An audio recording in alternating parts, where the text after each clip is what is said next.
Friends ஷீரடியில நல்ல சிறப்பான தரிசனம் முடிஞ்சிருச்சு. இப்போ நெக்ஸ்ட் ஷீரடி அந்த முன்னாடியே இருக்கிற ஒரு பார்க்குக்கு வந்திருக்கு. ஓகேங்களா, பேக் கேமரால காமிக்கிறேன் பாருங்க.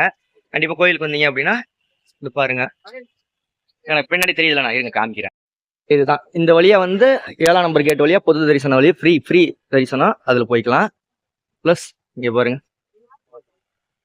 ரொம்ப பயங்கரமான பெரிய சிலை. ஓகே, உங்களுக்கு வீடியோல பார்க்கறது சின்னதா தெரியும்னு நினைக்கிறேன். சில்ட்ரன்ஸ் பார்க் மாதிரி ஒரு சின்னது இருக்கு.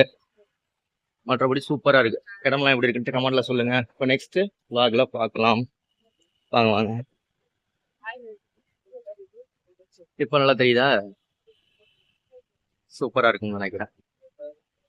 ஓகே, தரிசனம் முடிஞ்சிருச்சு. இப்போ நம்ம நெக்ஸ்ட் எங்க போக போறோம் அப்படின்னம்னா ரூமுக்கு. வாங்க ரூம்ல போய் காமிக்கிறேன். எப்படி ரூம்ல ஃப்ரீ ஸ்டே எல்லாம் பண்றது அப்படின்ட்டு. இங்க வந்தீங்க அப்படின்னா சாப்பாடு, தங்குற வசதி இதெல்லாம் சொல்றேன். வாங்க. எல்லாம் படுத்து தூங்கிட்டு இருக்காங்க. இங்கிட்டு வழி இல்லை போல இருக்கு. நான் வழி இருக்குன்னு நினைச்சு வந்துட்டேன். சரி, முன்னாடி வழியா தான் போகணும் போல இருக்கு. வாங்க முன்னாடி வழியா போவோம். போயிட்டு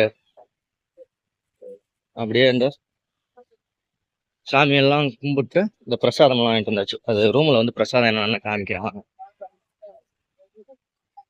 இது என்ட்ரன்ஸ் கேட்டு. நம்ம பழைய ஹெரிட்டேஜ் கிட்ட போகணும். ஒரு 1 கிலோமீட்டர் 1.5 கிலோமீட்டர் போகணும். வாங்க, நடந்துதான் போறேன். வாங்க போவோம். அடுத்த பாட்டுல சந்திக்கிறேன்.